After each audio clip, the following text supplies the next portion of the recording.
ಸ್ನೇಹಿತರೆ ನಮಸ್ತೆ. ನಾಡುನುಡಿ ಯೂಟ್ಯೂಬ್ ಚಾನಲ್ಗೆ ನಿಮಗೆಲ್ಲ ಸ್ವಾಗತ. ಸ್ನೇಹಿತರೆ, ನಿಮ್ಮ BPL ರೇಷನ್ ಕಾರ್ಡ್ ಅಥವಾ ಅಂತ್ಯೋದಯ ರೇಷನ್ ಕಾರ್ಡಿನಲ್ಲಿ 75 ವರ್ಷ ಮೇಲ್ಪಟ್ಟವರಿದ್ದರೆ ನಿಮಗೆ ರಾಜ್ಯ ಸರ್ಕಾರದಿಂದ ಹೊಸ ಸೇವೆ ಆರಂಭವಾಗಿದೆ.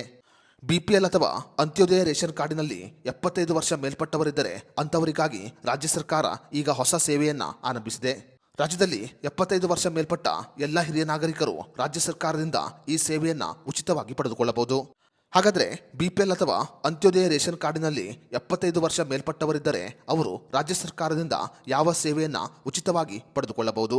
ಕರ್ನಾಟಕ ರಾಜ್ಯ ಸರ್ಕಾರ 75 ವರ್ಷ ಮೇಲ್ಪಟ್ಟವರಿಗಾಗಿ ಜಾರಿಗೆ ತಂದಿರುವ ಹೊಸ ಯೋಜನೆ ಯಾವುದು? ಇವೆಲ್ಲದರ ಬಗ್ಗೆ ಸಂಪೂರ್ಣ ಮಾಹಿತಿಯನ್ನು ಈ ವಿಡಿಯೋದಲ್ಲಿ ನಾವು ನಿಮಗೆ ತಿಳಿಸಿಕೊಡ್ತೀವಿ.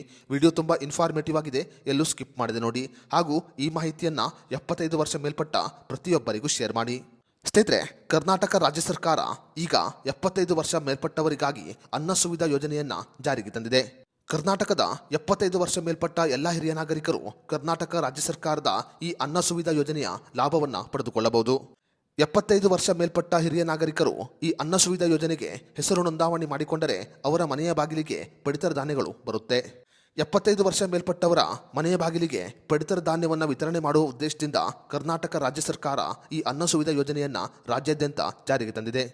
75 ವರ್ಷ ಮೇಲ್ಪಟ್ಟ ಹಿರಿಯ ನಾಗರಿಕರು ನ್ಯಾಯಬೆಲೆ ಅಂಗಡಿಗೆ ಭೇಟಿ ಕೊಟ್ಟು ಈ ಅನ್ನ ಸುವಿಧಾ ಯೋಜನೆಗೆ ತಮ್ಮ ಹೆಸರು ನೋಂದಾವಣಿ ಮಾಡಿಕೊಳ್ಳಬೇಕು. ಹೆಸರು ನೋಂದಾವಣಿಯನ್ನು ಮಾಡಿಕೊಂಡರೆ ಕರ್ನಾಟಕ ರಾಜ್ಯ ಸರ್ಕಾರವು ಆಹಾರ ಧಾನ್ಯಗಳಾದ ಅಕ್ಕಿ, ಗೋಧಿ ಸೇರಿದಂತೆ ಇತರ ಪಡಿತರ ವಸ್ತುಗಳನ್ನು ನೇರವಾಗಿ ಫಲಾನುಭವಿಯ ಮನೆಗೆ ತಲುಪಿಸುತ್ತೆ.